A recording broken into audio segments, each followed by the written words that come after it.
Test, test, test.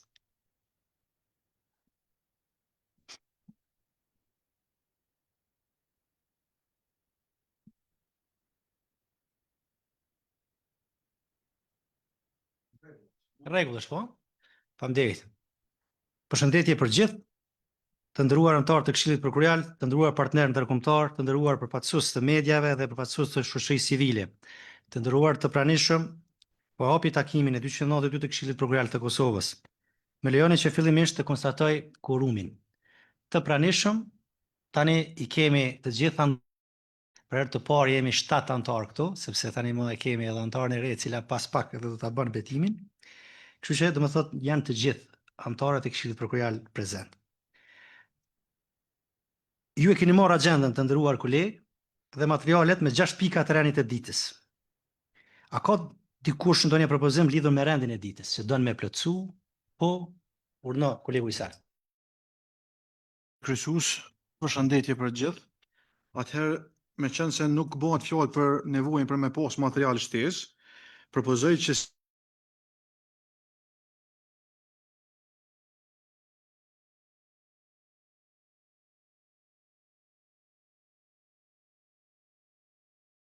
kjo është një nevojë dhe një kërkesë dhe një zotim vazhdo i yni që kemi bën si kryesues i Komisionit për çështje normative. Normalisht kjo kompetencë derivon edhe nga neni 4 i rregullorës për Komisionin për çështje normative, prandaj kërkoj që pika e ditës të jetë edhe kjo çështje. Okej. Mirë. Atëherë propozimi i anëtarit kolegu ton, pra Vesar Krasniqi, për themelimin e grupit për mbikëqyrjen e zbatimit të rregullorës 03/2021 për menaxhimin e lëndëve përmes sistemit elektronik në sistemin prokurorial propozoj që të trajtohet si pikë 6 e rendit të ditës, pra është propozim, ndërsa pika 6 të ndryshme të kalojë në pikën 7 të rendit të ditës. Ky është propozim. A ka dikush ndonjë propozim tjetër lidhur me rendin e ditës? Kush është për miratimin e këtij propozimi të kolegut Visar, që dha pak më parë?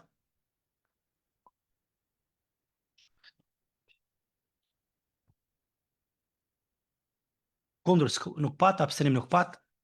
Okej, konstatoj se Këshilli Prokurorial me 6 vota për, kundër nuk pat dhe abstenim nuk pat, miratoi propozimin e anëtarit kolegut ton pra Vesar Krasniqi. Tani kalojmë tek miratimi i rendit të ditës në tërësi, pra me këtë plotësim ndryshim që tham nga pika 6 tek pika 7. Kush është për miratimin e rendit të ditës? Me këtë plotësim ndryshim? Për janë të gjithë, kundër nuk ka, abstenim nuk ka. Konstatoj se KPK miratoi rendin e ditës për këtë takim. Si pikë e dytë e rendit të ditës, siç e keni edhe në agjendën që keni pranë vetes dhe të cilën e keni marrë pra me kohë, e kemi betimin e anëtarit jo prokuror të Këshillit.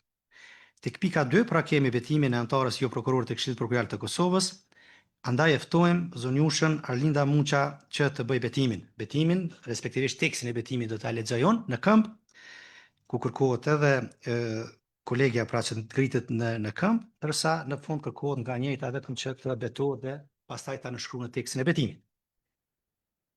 Atëherë të nderuar, solemnisht deklaroj dhe betohem se do t'i kryej funksionet në mënyrë të pavarur, të panshme dhe profesionale me qëllim që të zbatoj kushtetutën, ligjet dhe marrëveshjet ndërkombëtare si dhe të gjitha burimet tjera ligjore në Republikën e Kosovës. Betohem.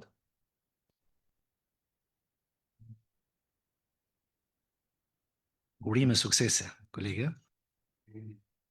Për njoftimin tuaj, zonja e respektivisht zonjusha Arlinda Muqa do të ushtrojë detyrën e anëtares së Këshillit me orar të plotë, pasi që e njëjta ka pezulluar detyrën e Këshillit Gjyqësor të Kosovës, andaj e njëjta do të pranojë edhe pakën ekuivalente me anë dhe atë të gjyqtarit pra të Gjykatës Supreme, ashtu siç parashihet edhe me ndryshim plotësimin e ligjit për Këshillin Prokurorial të Kosovës. Është çështje ligjore, siç është e përcaktuar, kështu që do ta gëzoj pra jo vetëm këtë fakt, por edhe benefite tjera që janë të përcaktuara edhe me akte nënligjore të Këshillit Prokurorial të Kosovës. Unë ju dëshiroj suksese në punën e juaj. Tani do të jesh anëtare me të drejta të barabarta sikur gjithë ne këtu. Dhe nga ky moment keni të drejtë edhe të votës në çdo pikë që do të merret në diskutim dhe trajtim ose tash tutje.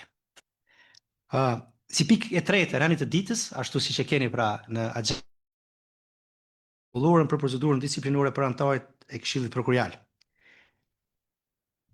Andaj, për më tepër, në raport me këtë rregullore, ftojmë kryesuesin e Komisionit për Çështje Normative, zotin Visar Krasniqi, që të prezantoj këtë rregullore.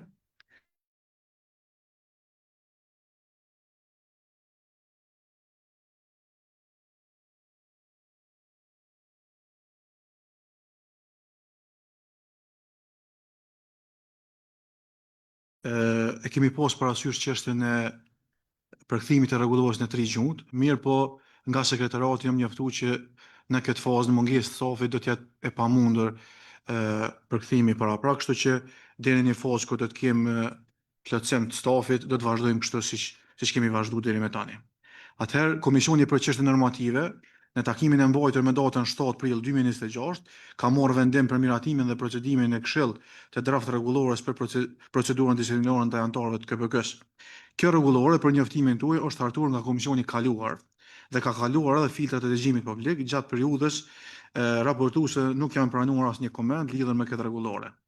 Komisioni para procedimit në Këshill e ka trajtuar edhe një herë për ta japur versionin final para miratimit në Këshill. Kjo rregullore është zbatueshme për të gjithë anëtarët të Këshillit, përfshirë edhe anëtarët jo prokuror. Rregullori është harmonizuar me dispozitat e ligjit për përgjegjësinë disiplinore të gjyqtarëve dhe prokurorëve, si edhe me ndryshimet e fundit në kuadër të ligjit për Këshillin Prokurorial. Krahasuar me rregulloren që aktualisht është në fuqi, domethënë 0716, kjo rregullore është më avancuar dhe më detajuar sa i përket procedurës disiplinore që zhvillohen ndaj anëtarëve të Këshillit.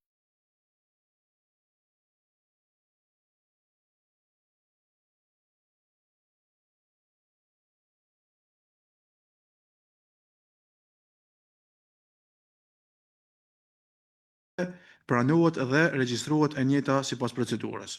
Është rregulluar dhe shqyrtimi fillestar i ankesës, si dhe janë parapor afatet dhe vendimet që mund të marrë Këshilli në shqyrtimin fillestar. Një ndryshim tjetër rrënjësor është edhe kompetenca për themelimin e komisionit disiplinor, që në rregulloren aktuale do thotë është themeluar nga kryesuesi, ndërsa me këtë rregullore kjo kompetencë ka lënë Këshillit. Është parapor përbërja e komisionit disiplinor nga radhët përfshirë dhe anëtarët rezervë të gjitha niveleve. Procedura disiplinore është më detajuar, se edhe ka fakte më të zgjeruara se sa procedura aktuale, ku përfshihet edhe procedura deri në Gjykatën Supreme. Sa i përket draftit të komisionit paraprak, ne si komision, në takimin e fundit do të thotë me 7 prill 2026, kur edhe kemi miratuar këtë rregullore, kemi bërë disa ndryshime të vogla, sa i përket ndryshimeve nga përbërja paraprake. Kemi bërë ndryshim tek shkelja disiplinore te paragrafi 1.4, është harmonizuar me ligjin për Këshillin Prokurorial. Sa i përket mos pjesëmarrjes së anëtarëve në takimet e KPK-s më shumë se 2 herë, vetëm e kemi bërë si dispozitë ligjore. Si dhe tek propozimi për shkarkim është hequr votimi për 2/3, duke pas parasysh ndryshimet e fundit ligjor, jo e dini me ndryshimet e fundit ligjore, vendimet e Këshillit janë paraporë në nenin 13 dhe në nenin 16. Dhe për te këtyre ndryshime nuk mund dilet me këtë rregullore. Andaj për fond, konsideroj se miratimi i kësaj rregullore është tetë i nevojshëm, pasi rregullori aktuale është edhe në kundërshtim me ligjin e ri, prandaj kërkoj nga Këshilli që të njëjtën ta miratoj. Përndet, zoti Visar Krasniqi, pra për hir të opinionit publik, plotësim ndryshimi i ligjit për Këshillin Prokurorial të Kosovës, që ka hyrë fuqi nga muaji qershor vitit të kaluar, ka sjell nevojën që krahas rregulloreve të tjera që kemi kaluar në këtë Këshill.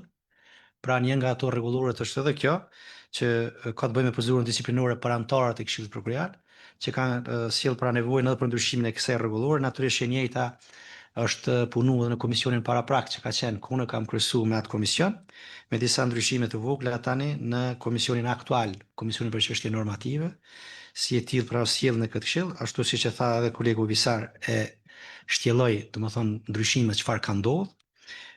Natyrisht që domethënë ju mbetet juve nëse dikush ka apo dëshiron ta marrë fjalën për ta diskutuar, që ka ndonjë propozim për ndryshim, për plotësim gjithë ato. Po, Irza Orno, fjala për ju. Faleminderit kryesues, atëherë të nderuar zëvendës kryesues, të nderuar anëtar, fillem me shturime koleges së re, anëtare jo prokurore të Këshillit, dëshirojmë sukses edhe punë të mbarë bashkë me neve. Kështu, sa i përket rregullores për procedurën disiplinore për anëtarët e Këshillit Prokurorial, në fakt e kam pa që ashtu siç e ceku edhe Visare, ndryshimet edhe që janë janë në këtë rregullore, do të thënë këtë draft, janë shumë mirë të specifikuara nga ajo e cila kishte qenë në fuqi prej vitit 2016.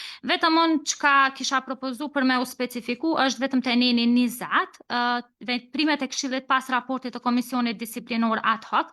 Te paragrafi 2 është përcaktuar Këshilli mund të vendosë 2.1 të miratoj raportin e Komisionit Disiplinor dhe të shqiptoj sanksionin disiplinor të propozuar, që konsideroj që është plotësisht në rregull.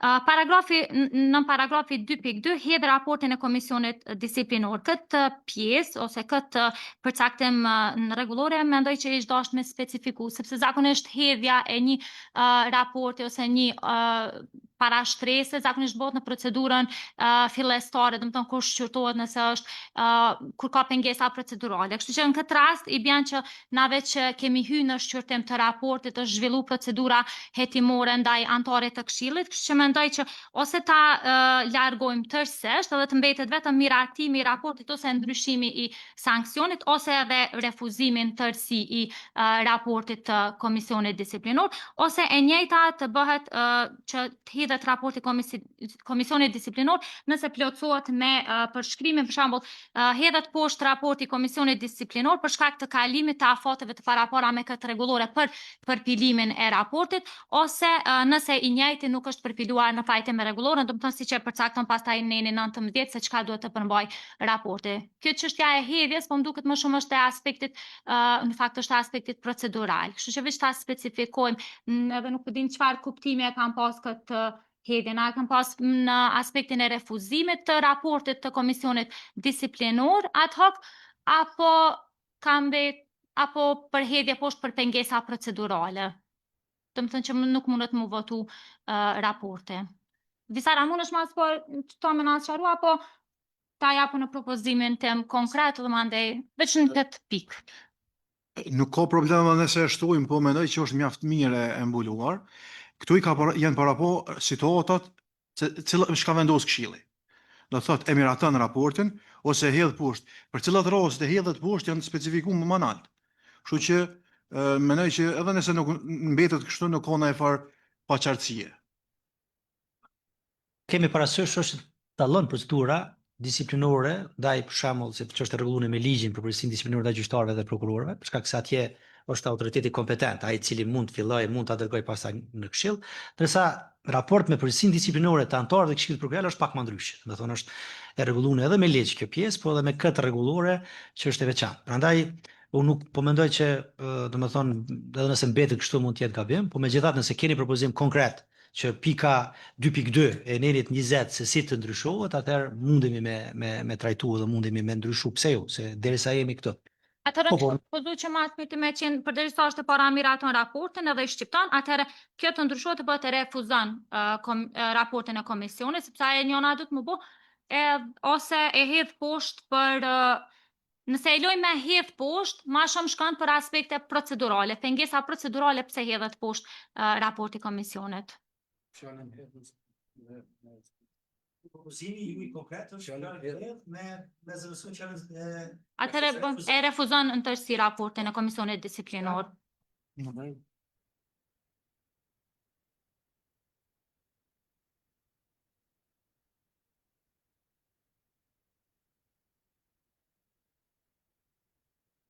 Me pas parasysh kryesues që fjala hedh do të thonë shpërdorur në pjesë tjera të rregullores. Prandaj e ki për shembull në rregull 11 e pas shqyrtimit fillestar për shembull që e ki të neni 11 paragrafi 4 pas shqyrtimit fillestar të Këshilli mund të hedhë ankesën. Prandaj e ki paragrafin 5 lidhur me hedhjen ose refuzimin, kështu që mendoj që nuk ja vlen të preket sepse ndryshon konceptin tërësi. Po hedh po ajo është në shqyrtim fillestar para se mu formu komisioni. Këtu tash e kemi kur komisioni disiplinore ka kry krejt procedurën, fazë e ma avancuar. Njëjtë si kur hedhja kallëzimit, pastaj te akt vendimi për pushim, ose kur e hedh akt akuzën gjykata në fillim edhe mandej te akt gjykimi. Do të thonë në çat kontekst, aty është komplet në rregull, te pjesa e parë. Ta, ajo është shumë në rregull. Veç këtu është.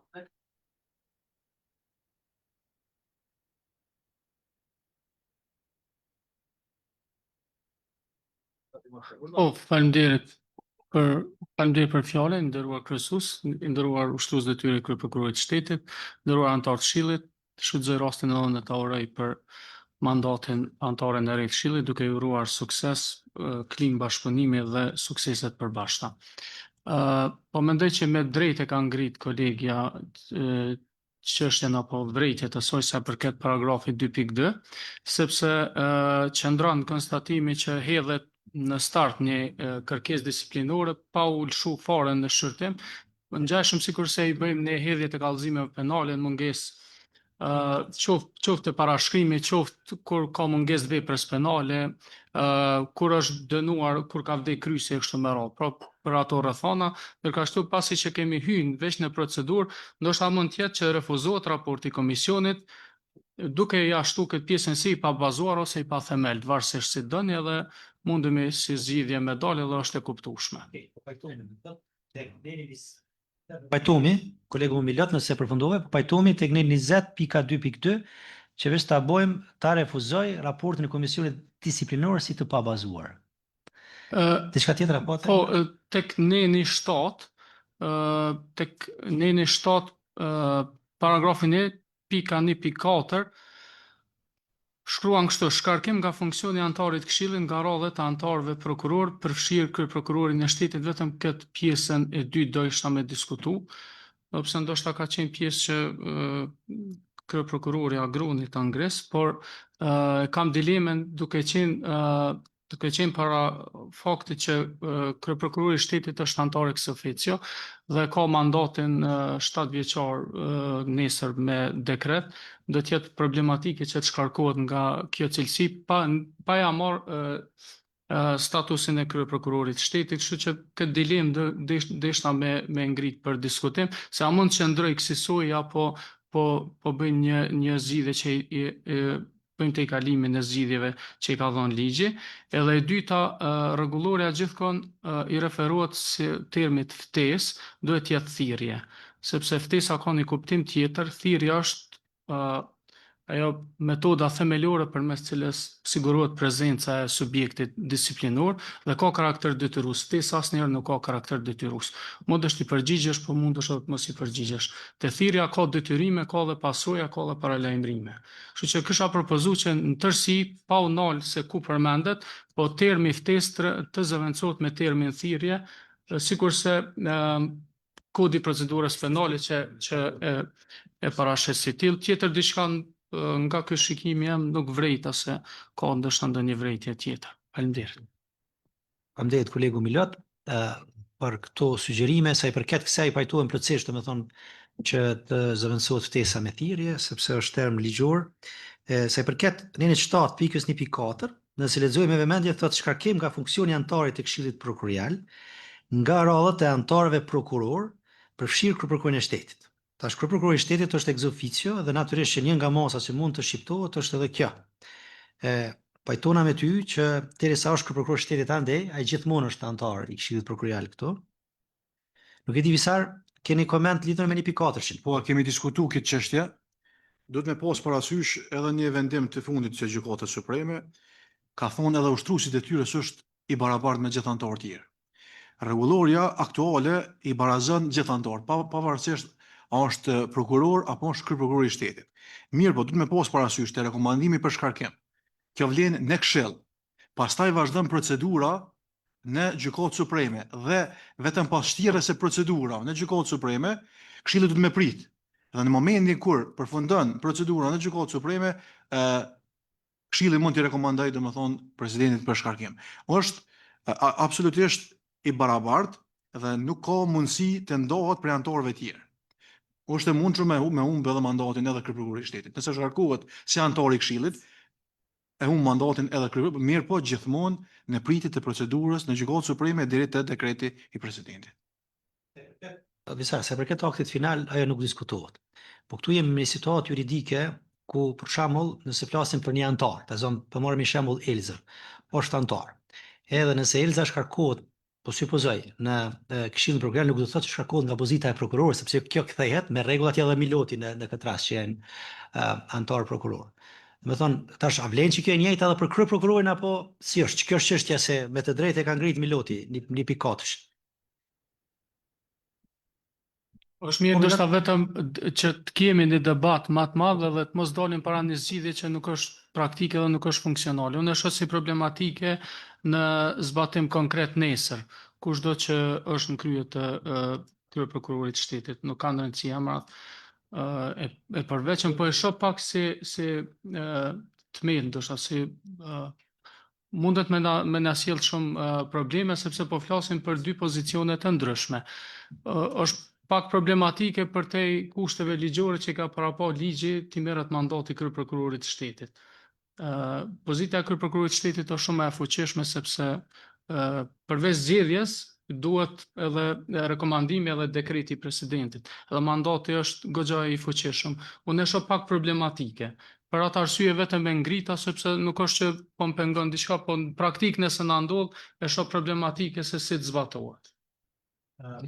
Të raj veç një minut në kontest sot. Unë visarin.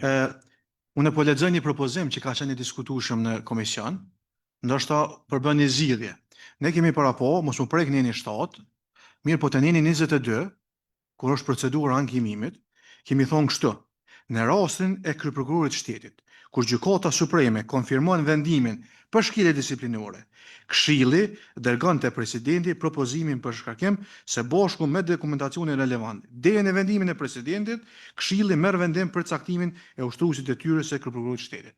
Domthonë, që kjo ka qenë një propozim që është diskutuar për me figurën e 22. Mirë po, a i mbulon gjithë situatën, është ndoshta ka hapësirë për me diskutuar, por mendoj që edhe nëse nuk përfshihet ky propozim, anëtarët e Këshillit duhet të mu trajtu si të barabartë. S'ka rëndësi a është mandati 7 vjeçar i kryeprokurorit të shtetit, a është i anëtarit të Këshillit 5 vjeçar. Të gjithë janë të barabartë në kuptim të procedurës. Kurse në kuptim të propozimit ankesës në Supreme deri te dekreti, mund ta merrni që të formulim që realizova më herët. Tu është veç një dallim, më falës pak, profesor. Tu është veç një dallim që duhet me bo, sepse unë, për shembull, si antar që kam qenë Këshill, tani kemi Milutin, kolegën Els, ne nuk kemi këtu ex officio, sipas detyrës zyrtare. Më jemi zgjedh. Ndërsa kryeprokurori i shtetit është sipas detyrës zyrtare, gjithmonë është këtu ex officio. Që kjo është diferenca, sepse ne mund të shkarkohemi ne të tretë këtu, po ne kthehemi prokuror atje, sepse janë baza tjera të antarit të Këshillit edhe të prokurorit ku jemi atje. Do të thënë pyetja është, kur po supozojmë që në të ardhmen kryeprokurori i shtetit shkarkohet nga pozita e antarit ex officio këtu, çfarë ndodh me ton sepse ai është kryeprokurori i shtetit edhe ta Miloti pak më parë, po Se është me kram jalon tjetër. ç'është? Këtu është po Nuk është i njëjtë. Po, prandaj kjo është ideja se po këshyj medalë nga kjo, me të drejtë është ngrit nga kolegu Milat. Faleminderit që fillimisht përshëndetje për gjithë nderuar kryesues i Këshillit, nderuar dy kryeprokuror. Urime detyrën punë të mbarë të lehtë. Uroj që edhe puna juaj të jetë e lehtë aq sa ardhja këtu. I nderuar kryesues, unë po e kam analizuar dhe e kam edhe është mirë që këto debatet profesionale t'i adresoj me shkrimet që ne nuk i kemi adresuar. Megjithatë, referuar neni 6 që paraprakisht i paraprin sanksioneve, unë mendoj që nëse edhe kryeprokurori i shtetit bën shkelje etike profesionale e pamundson funksionimin e Këshillit, pastaj kryen veprime që kanë dëmtuar autoritetin e Këshillit, natyrisht që edhe ai duhet të psej sanksione penale sepse ai vetëm ka të drejtë që të jetë, po ju edhe ta bëj dëm në defunksionalizim të Këshillit. Kështu që mendoj që dispozita është shumë në rregull, sepse nëse ai shkarkohet për Këshillit përbën element qendror esencial që shkarkohet edhe për ju dy kryeprokurorit, ai s'ka imunitet për shkarkimit, për kryeprokurorit të shtetit, nuk ka imunitet të qenurit kryeprokurorit të shtetit edhe nga shkarkimet ose format të tjera. Kështu që po mendoj që dispozita e ka adresuar jashtëzakonisht mirë, sepse po e referoj shkaku që mund pasoj sanksioni disiplinor, fillimisht duhet të jetë shkelja. Nëse ekziston një shkelje e rënd, ajo ja pamundson të qenurit edhe kryeprokurorit të shtetit. Natyrisht që edhe ai kthehet prokuror siç kthehen ju të tjerët. Kështu që unë po mendoj që sanksioni është pas shkeljes.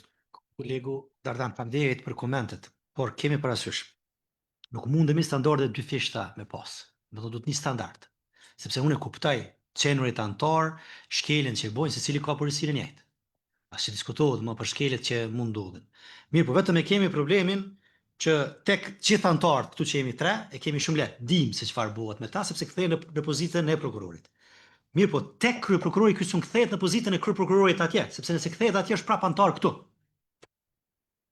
Ex officio është antar këtu. Na jemi ex officio. Ne na jemi zgjedhur edhe në momentin që shkarkohemi, kthehemi atje si prokuror, vazhdojmë punën. Përveç atyre që janë antar jo prokuror që kthehen në kuvend. Ata vazhdojnë punën, po jo brenda sistemit. Nuk kjo është poenta.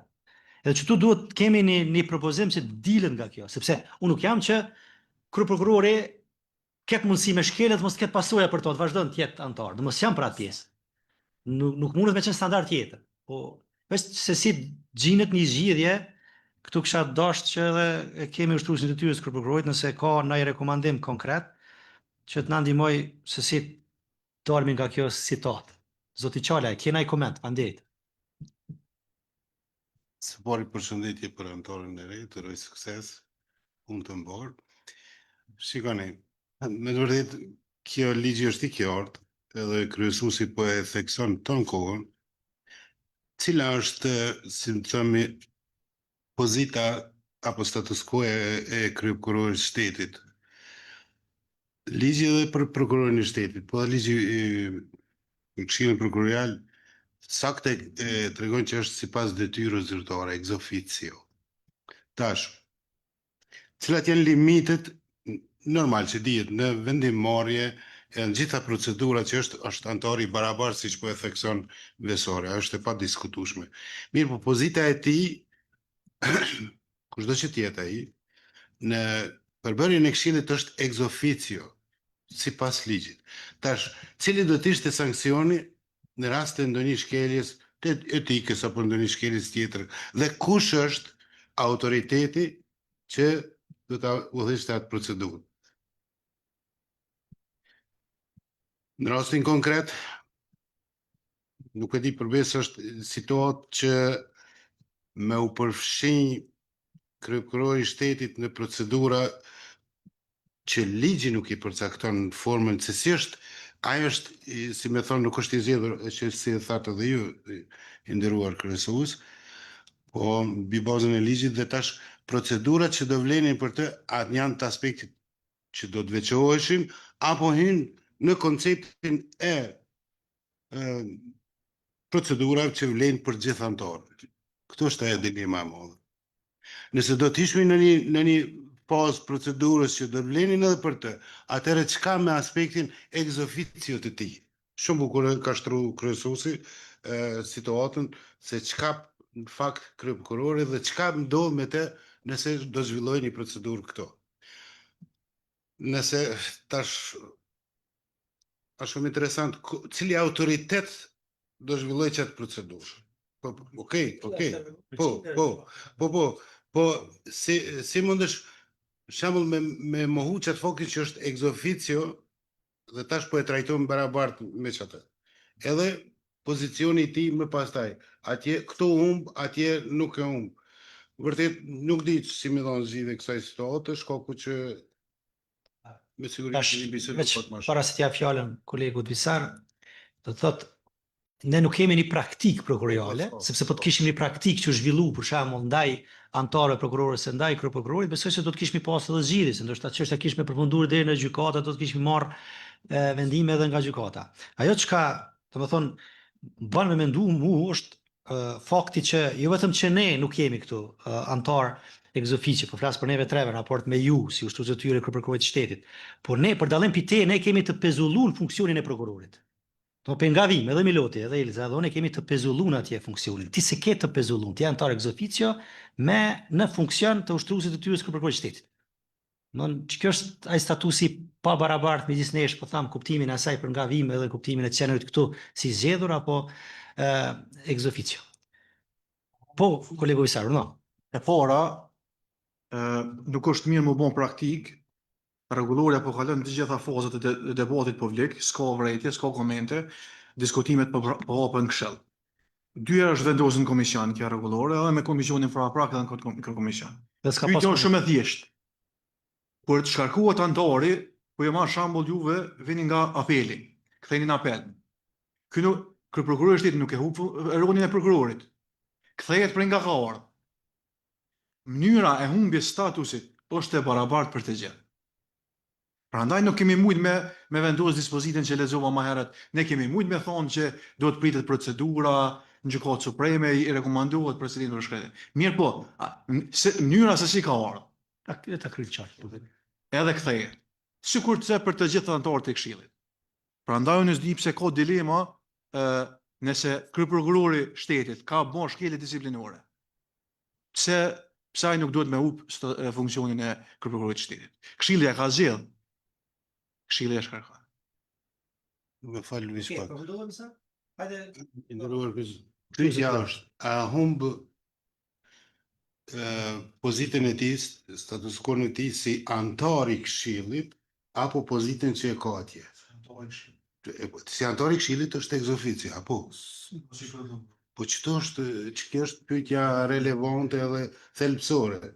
Çka humb? Se si antar i Këshillit ne po konstatojmë që të gjithë që është ex officio. A është ashtu? Tash nuk është, mendoj që edhe kryesuesi po e trajtoi këtë çështje kur tha që është situatë kur ligji e përcakton që do të jesh ex officio në Këshill. Automatikisht. Jo antari zgjedh, automatikisht. Tash, trajtimi i aspektit ex officio si antar i Këshillit apo shkeljes disiplinore në këtë kuadër, nuk e di unë si mund me trajtu ashtu. Që tash, se në një situatë po ndërlidh, nëse humb këtu, humb dhe atje, normal. Po çka po humb këtu? Cilën cilësi? Atë antar e Këshillit apo të aspektit ex officio? Për ex officio nuk është e paraportat. Ajo çka po thot Visari ka një logjik, shkak se ti nuk e humbish krejt statusin, ti kthehesh si prokuror, jo si kryeprokuror. Mirë po pi bjen dy shkallë më kthy mrapa në raport me unë që jam këtu, Miloti dhe Elza që kthehemi veç një shkallë mrapa. Ty po të bjen dy sepse po humbet edhe pozita e kryeprokurorit. Është rezultat për me ndjek procedura disiplinore ndaj kryeprokurorit më pastaj. Nëse prodhohet efekti tek antari i Këshillit. Sepse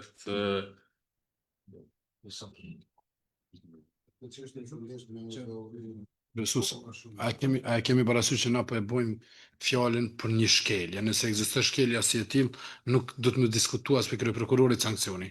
Kështu që do të marr shumë qendësor, madje më duket që ky debat është i tepërt. Po ndodh shkelja, apo nuk do të më ardha sankcionit. Randi, për shkak që do duhet reagonim ne, ai vetë secili për nesh.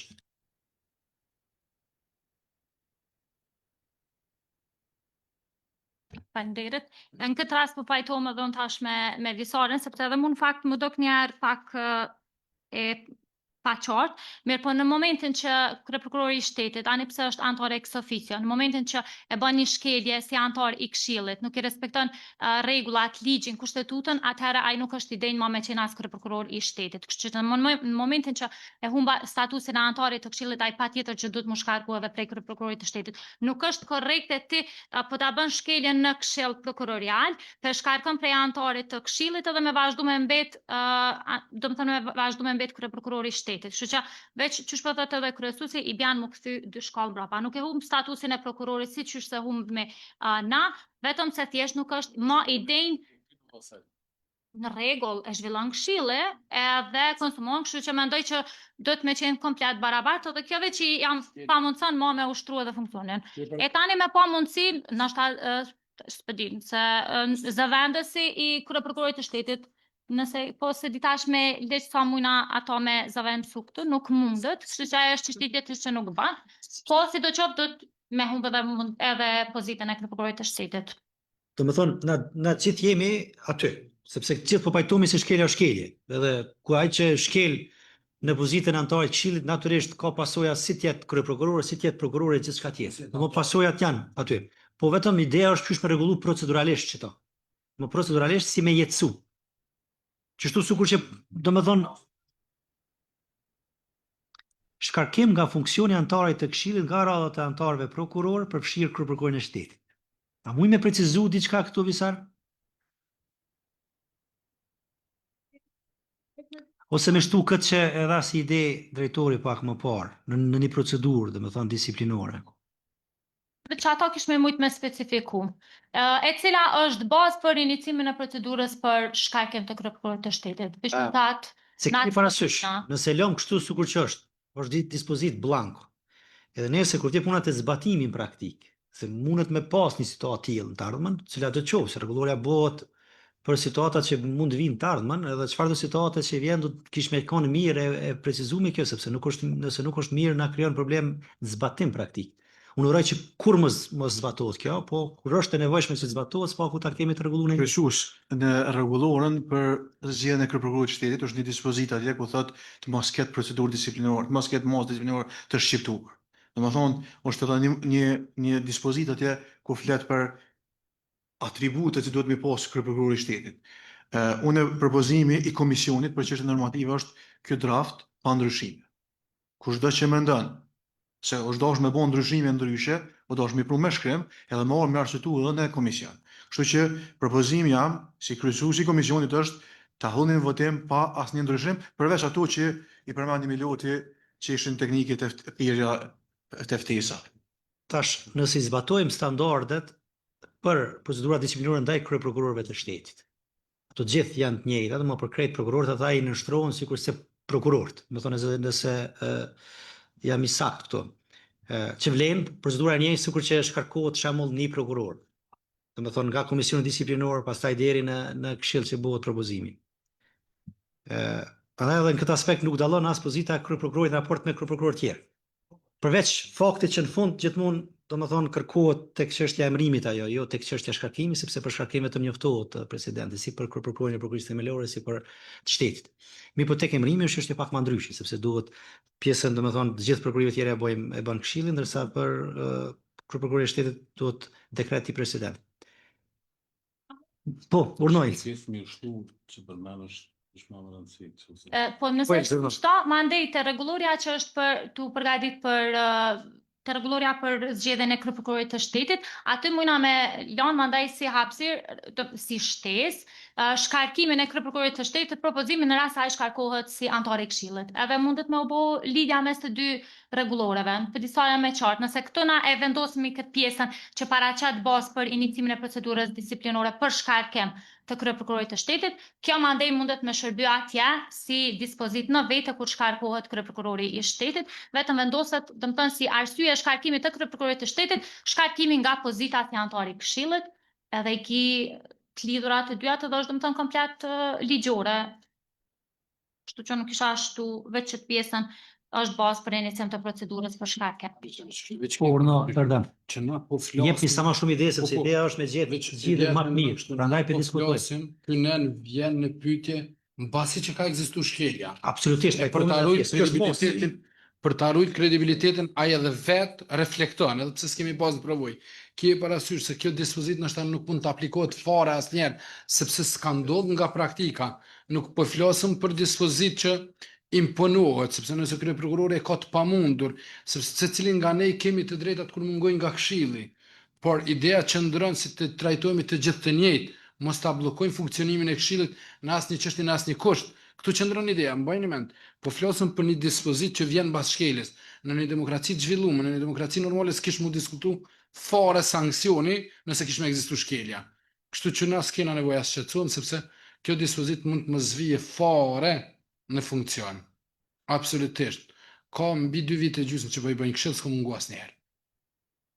Ose e kam arsyetuar, ose secili nga ne mund të arsyetoj, sepse ne 6 po e specifikon kur mund të aplikohet. Në bindjen tem, të kryeprokurori i shtetit s'mund të aplikohet fare, sepse s'do duhet ndodhte. Nëse flasim për kredibilitetin, për ruajtjen e sistemit, sepse ai e ka mbi vetë borën në ruajtjes së kredibilitetit të krejt prokurorit të shtetit, jo vetëm kryeprokurorit të shtetit, edhe 200 prokurorëve të tjerë. Kështu që mund të një dispozitë jashtëzakonisht normale kjo. Dhe se kisha prek fare.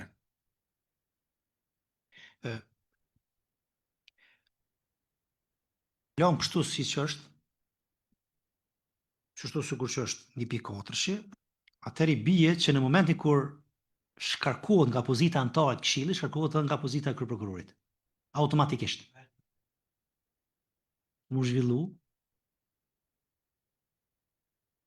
Natyrisht, sepse ki aty të rregulluar që ka efekt suspenziv. Që për efektin suspenziv ma ekspertë kemi provën këtu. Po minut, dashta më thonë diçka. Po. Veç kam frikë që po largohemi prej logjikës së artimit të një dispozite që në realitet mundet me ndodhë nesër. na duhet të hartojmë dispozita dhe të parashojmë legjislacion për situata që munden me ndodhë. Do shta asë njerës do të ndodhin, po ja që një ditë më ndodhë. Për atë arsye duhet jemi sa ma konkret. Unë jam që kjo pjesë e këtij paragrafi të largohet, ndoshta kishte qenë zgjidhje më e mirë sikur t'i kushtohet një kapitull me 1 nen ose me 2 nen në këtë rregullore vetëm sa i përket shkeljeve që mund t'i kryejë eventualisht kryeprokurori i shtetit, cilësinë e anëtarit të këshillit po flas, jo për pozitën e kryeprokurorit të shtetit. Ose të mendohet që të nxirret një rregullore e re sa i përket vetëm shkeljeve që mund t'i kryejë kryeprokurori i shtetit nga pozita e anëtarit të këshillit. Se tek neni 32 i ligjit për kryeprokurorin e shtetit janë 5 rrethana kur kryeprokurori i shtetit mundet mu shkarku. Atje e përmend edhe pjesën e shkarkimit, po keni parasysh po ta marrim edhe një model krahasimi tek shkarkimi i prokurorëve, edhe i kryeprokurorëve. Jo për çdo shkelje, kryeprokurorët e prokurorive edhe prokurorët shkarkuan. Ne kemi pas në historinë tonë 25 vjeçare të sistemit prokurorial vetëm një rast kur kemi propozuar shkarkimin e një prokurori. Dhe atë rast shumë i veçantë që ka qenë para 2 vite, më duket, ose 1 vite e gjys, ndërkaq ka pas me 10 raste që prokurorët kanë kry shkelje, janë vërtetuar edhe prej gjykatës supreme, por nuk janë shkarku, ose janë vlerësuar në performancë më ulët ose në pagë, kështu që është pak problematike sepse është e vërtetë që flet vendimi i gjykatës supreme për barazi. Ne jemi të barabartë, nuk ka dilemë çështje të vendimmarrjes, çështje të trajtimit të çështjeve që bien kompetencë këshillit. Megjithatë, e ka një specifik kryeprokurori i shtetit për shkak që e ka cilësinë e anëtarit ex officio, çështjen e dekretit e kështu me radhë. Kështu që edhe po dojmë në realitet nuk jemi të barabartë. Sikurse palën procedurë që janë të barabartë, po asnjëherë nuk janë të barabartë me prokurorin. Për arsye që autorizimet tona janë shumë më të gjera. Për ne që kuptojmë dhe që jemi në praktikë. Milot, ama pyetja është sa mundet me kon idenë një kryeprokuror nëse nuk është idenë për me qenë anëtar i këshillit, sepse është shkarkuar nga pozita e anëtarit të këshillit. Si mundet me qenë ai kryeprokuror tash? Si mundet me mbetë në pozitën e kryeprokurorit? Kur nuk mundet me pas çat cilësi, sepse është pozitë më ulët. Nëse shtrohet kjo kësaj, atëherë ndoshta është ide më e mirë këto që unë e thash, si propozim që këshillit mendoj të hartoj një rregullore udhëzim çfarë do qoftë një akt nënligjor, vetëm se i përket shkeljeve të kryeprokurorit të shtetit në cilësinë e anëtarit, të jepet kohë mjaftueshme gjithë prokurorëve edhe kryeprokurorëve, edhe ushtruesit detyrës kryeprokurorit që se si të rregullohet kjo çështje mandej të vendoset.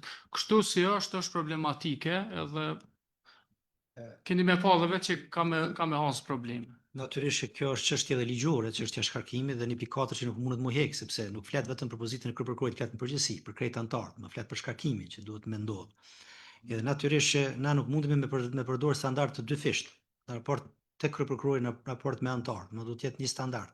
Po Felipe Florian, fal. Edhe një herë.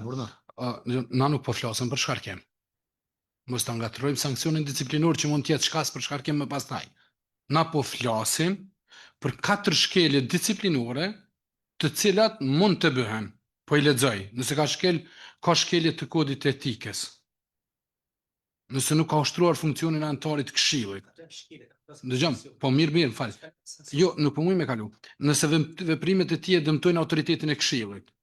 Nëse e pamundson funksionimin e këshillit, mos me shqiptu sankcion, na nuk po flasim për shkarkim. Na po flasim që të mos imunizohet. Nuk mund t'i dhojnë imunitet dikujt nëse i kryen këto 4 shkelje.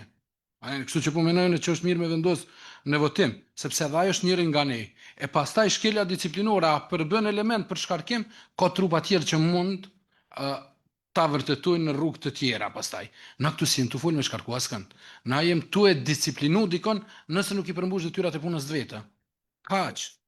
Kolegu Dardan, absolutisht që s'ka imunitet kërkush në procedurë disiplinore, është çështje në procedurë penale, është rregulluar për autorizimet që ushtrojnë, domethënë prokurorët e kanë atë imunitet me kushtetut, me ligjin për prokurorin e shtetit dhe s'po të lart. Mirë, po flasim për përgjegjësi disiplinore. Natyrisht që na 1.4 që nuk mundemi me hjek sepse është kategori ligjore. Edhe flet në përgjithësi për krejt anëtarët, ku njëri nga anëtarët ex officio është edhe prokurori i shtetit. Mirë, po është për shkak statusit që ka ma specifik, që kjo është proceduralisht tham, a mundemi me bë diçka këtu, ose ideja e Milotit ke shumë e mirë, që në të ardhmen, ndoshta me një rregullore të veçantë, të rregullohet çështja, domethënë, e përgjegjësisë së kryeprokurorit të shtetit. Kryeprokurorit për plas të shtetit si antar ex officio në këshill, jo kryeprokurorit tjetër, sepse është punë e rregulluar dhe nuk ka asnjë dilemë aty. Pra ta tjetër. Po, urdhno drejtor. Ndej. Me që shkurtimisht duke pas parasysh krejt diskutimin që u diskutu deri më tani, antarët e këshillit janë të gjithë barabartë para ligjit, duke përfshirë edhe sankcione disiplinore nga kryesuesi deri tek antari i fundit. Mirë po në këtë organ kolegjial kemi kryeprokurorin e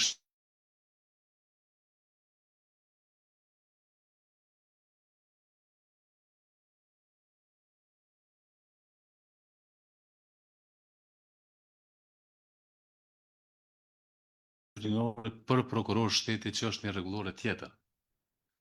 Dhe unë konsideroj që këtu duhet bëhet lidhja tek rregulloria për prokurorin e shtetit për masa disiplinore, sepse këshilli nuk ka të drejtë të vendos dispozita të favorizuese për asnjë antar të këshillit. Duhet jetë i barabartë për gjithë. Dhe tani kryeprokurorin e shtetit kemi sipas detyrës zyrtare, nëse kemi një shkelje të mundshme të tillë, atëherë mund ta vendosim një dispozitë në këtë rregullore dhe më pasaj të bëhet lidhja tek rregulloria tjetër për procedurë disiplinore. Vetëm kështu mund ta rregullojmë duke pas parasysh si autoritet suprem në sistemin prokurorial të Kosovës, që është kryeprokurori i shtetit, sepse është figurë qendrore e sistemit prokurorial të Kosovës. Prandaj lidhja është e detyrueshme atje, sepse nuk konsiderohet të paktën që kryeprokurori i shtetit mund të bëjë ndonjë shkelje disiplinore e aq më pak në pozitën e antarit këshillit. Por që mund të supozohet që të kemi, atëherë është mirë ta bëjmë këtë lidhje në atë rregullorën atje, me qëllim që të merren masa disiplinore sikurse për gjithë prokurorët tjerë.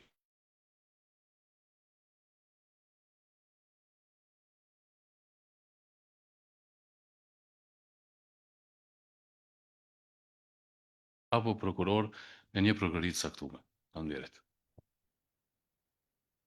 Ndajmë punën që bën kryeprokurori i shtetit si antar i këshillit dhe punën që bën kryeprokurori i shtetit si kryeprokurori i zyrës kryeprokurori i shtetit.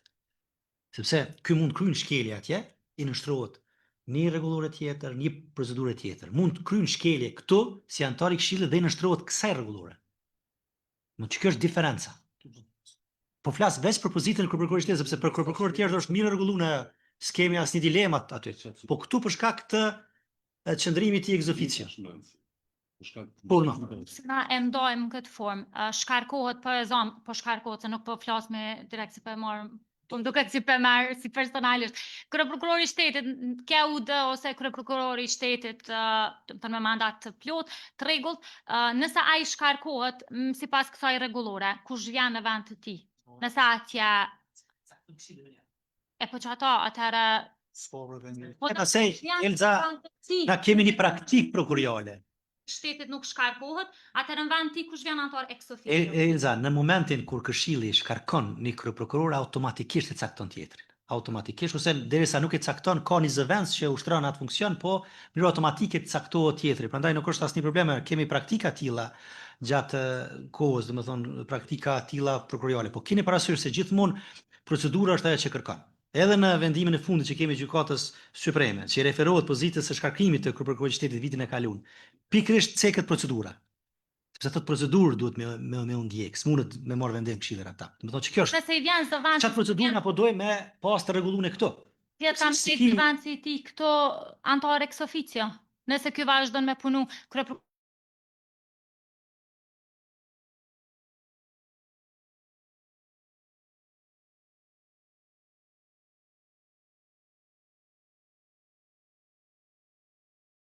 ushtruesin tjetër të detyrës, edhe s'është asnjë problem. Në momentin kur shkarkimi, se nisimi i procedurës. Jo. Jo, kur djen për triun jo. Për paraprakun po, që e ke shkarku po. A më me bëni pres? Kryesuse, a më bëni një propozim? A që të shënohet aty atëherë shkarkim nga funksioni nga radhët antarëve prokuror, përjashtim kryeprokurorit të shtetit ndaj të cilit mund të fillohet procedurë disiplinore. Që mos me imunizu se kështu ajo çka u tha? Atëherë nëse s'ka përjashtim vendos e kështu sepse në parim s'do duhet ndodhë të kjo shkelë, na s'do të friksohem nga masa disiplinore nëse veprimet tona janë të papërgjithshme. Njëjtë të kryeprokurori. Nëse dojmë me zbatu një standard, se u pajtum gjithë që tjetë një standard dhe të mos ketë kërkush imunitet për veprimet e tij, absolutisht mund mbetë kështu si është. Për më tepër, mund vjen keq që gjitha këto rregullore i kalojnë të gjitha filtrat. Po njoftohen të gjithë anëtarët e Këshillit Prokuror, po njoftohen të gjithë kryeprokurorët, përfshirë edhe ushtruesin e tyres kryeprokurorit të shtetit. Asnjë koment s'po marrin. As po ftohen për të marrë pjesën në për takime, s'po marrin pjesë as në takime. Po vime në fazë të avancimit, sot e kemi fazën vetë certifikimit kësaj rregullore. Vetëm vendimit kalojnë këshill edhe po bëjmë këto debate. Është mirë gjitha që to mishterë, sidomos gjatë fazës së dëgjimit publik. Mi dhon gjitha këto komente që më shtjellu në komision, sepse për mua kjo rregullore ka marrë vulin e komisionit. Dhe si e tillë natyrisht që neve na mbetet me ndaj ndryshim vogël kozmetik po flas, që mos të hyjmë në thelb, mos të hyjmë në substancë, sepse nëse ne lëshomi sot në substancë ndryshime të tilla, atëherë lind pyetja për çka duhet faza e dëgjimit publik, për çka duhet punat që bën komisioni për çështje normative, nga analiza që bën fillim deri te draftimi. Nëse dikush nuk ka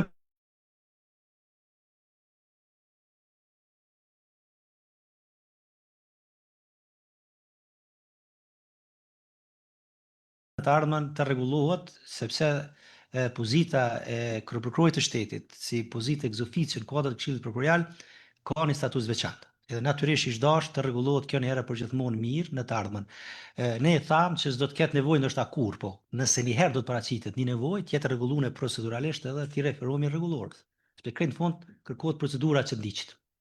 Nuk e di nëse dikush tjetër ka ndaj sugjerim që mos të humbim kohë, sepse po më duket që po kemi filluar mi përsërit.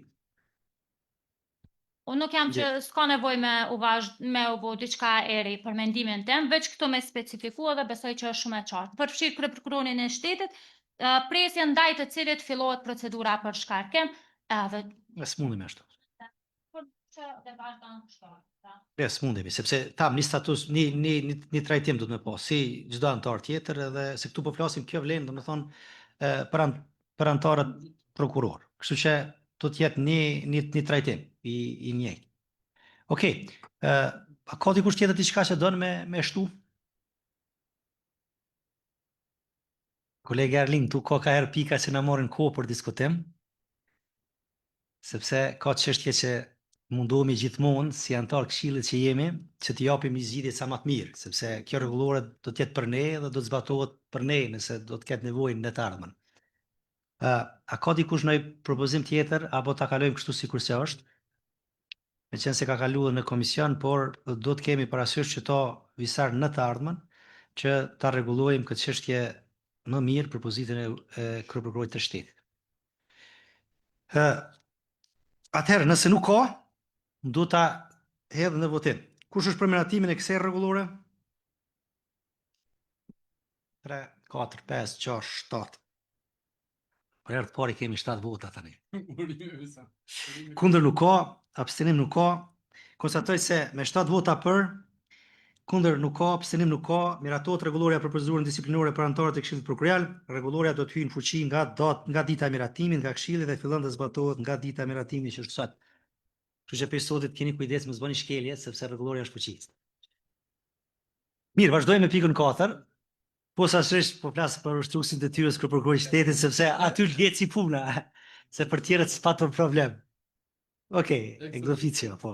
Shkojmë me pikën në vazhdim, pra pika 4, themelimi i grupit punues për hartimin e strategjisë për përmirësimin e qasjes në drejtësi.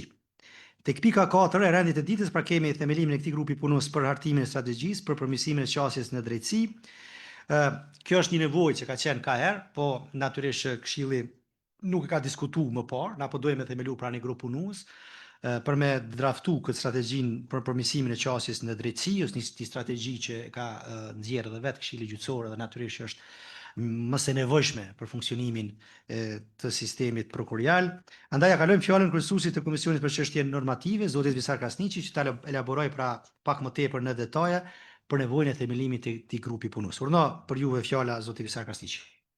Atëherë, faleminderit shumë kryesues. Të nderuar anëtarë, në cilësinë e anëtarit të Këshillit Prokurorial dhe njëkohësisht si kryetari i Komisionit për çështje normative, me lejoni që sot të prezantoj iniciativën për hartimin e strategjisë për qasjen e drejtësi, e cila është ekuivalente me strategjinë për qasjen e drejtësi me Këshillin Gjyqësor të Republikës Kosovës. Kjo iniciativë buron nga diskutimet e zhvilluara në takimin e Komisionit për Çështje Normative datës 7 prill 2026, ku vlerësua nevoja për një qasje më të strukturuar dhe strategjike në adresim të sfidave që lidhen me qasjen e qytetarëve në sistemin prokurial. Në këtë drejtim, Komisioni është pajtuar si të propozoj Këshillit ndërmarrjen e hapave konkret për hartimin e kësaj strategjie. Qëllimi i kësaj iniciative është forcimi i qasjes në drejtësi për të gjithë qytetarët përmes rritjes së efikasitetit, transparencës, barazisë në sistemin prokurial. Në këtë fazë fillestare, konsiderojmë se strategjia duhet të mbështetet në parime të qarta që lidhen me rritjen e efikasitetit, efektivitetit në trajtimin e rasteve, veçanërisht atyre me prioritet. Një element kyç në këtë drejtim do të jetë kategorizimi i këtyre rasteve dhe përcaktimi i mekanizmave për trajtimin e tyre brenda afateve të arsyeshme. Po ashtu, synohet që strategjia të përcaktojë një mision të qartë, të orientuar drejt sigurimit të një procedure të shpejtë, të drejtë dhe të koordinuar ndërmjet institucioneve përgjegjëse, si dhe një vizion për ndërtimin e sistemit prokurial të konsoliduar që garanton trajtim efikas, profesional dhe transparent të rasteve në përputhje me standardet më të larta të drejtësisë. Me këtë strategji do të fokusohemi në rritjen e produktivitetit dhe efikasitetin në trajtimin e lëndëve me prioritet, forcimin e kapaciteteve institucionale, garantimin e një procesi të drejtë, si dhe përcaktimin e kriterëve të qarta për prioritizim të rasteve. Një komponent i rëndësishëm do të jetë gjithashtu vendosja e mekanizmave për monitorim, vlerësim dhe raportim. Është me rëndësi të theksohet se kjo një iniciativë përbën hapjen e parë drejt ndërtimit të një qasje të mirëfill strategjike, e cila do të zhvillohet në bashkëpunim me institucionet relevante dhe partnerët e tanë. Andaj sot para jush paraqes këtë iniciativë me qëllim që të hapëm diskutim dhe të marrëm mbështetjen tuaj për fillimin e procesit për hartimin e strategjisë për qasjen e drejtësi. Atëherë kisha propozuar që ky grup punues të ketë këtë përbërje. Ideja ka qenë kryesues dhe të nderuar anëtar të ketë një gjithë përfshirje.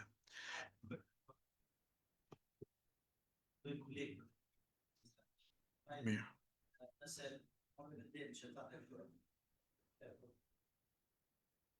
Për këtë iniciativë për themelimin, domethënë e grupit punues që ka me hartu këtë strategji për përmirësimin e qasjes në drejtësi. Natyrisht është një strategji që kish minimu sistemit prokurial, kish minimu ma shumë të qytetarëve të Republikës së Kosovës, se qasjen e tyre ta kenë sa më të lehtë në shërbimet tona, në punën që bën. Dhe natyrisht që si strategji e tillë grupi punues do të ketë parasysh nevojat, kërkesat të sistemit prokurial dhe si e tillë kjo strategji do të vijë prapë tek ne për diskutim, për plotësim, për ndryshim deri në miratim. Ka dikur që do në marrë fjalën, po kolegu Milat? Faleminderit kryesues.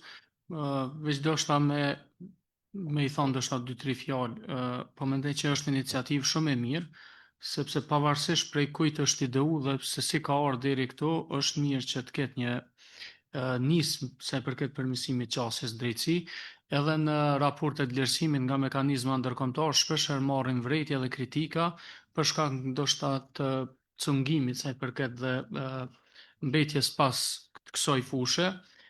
Është hap shumë i mirë, madje ndoshta krahas KGK-s ja vlen që edhe mekanizma të tjerë që zbatojnë procedurën të jenë pjesë e strategjive të tilla, po me siguri kjo është pjesë e një koordinimi më të gjerë institucional, pse jo edhe pjesës të policisë dhe të organeve të tjera të cilat zbatojnë procedura penale në raste të caktuara me autorizimet prokurorëve, pse jo.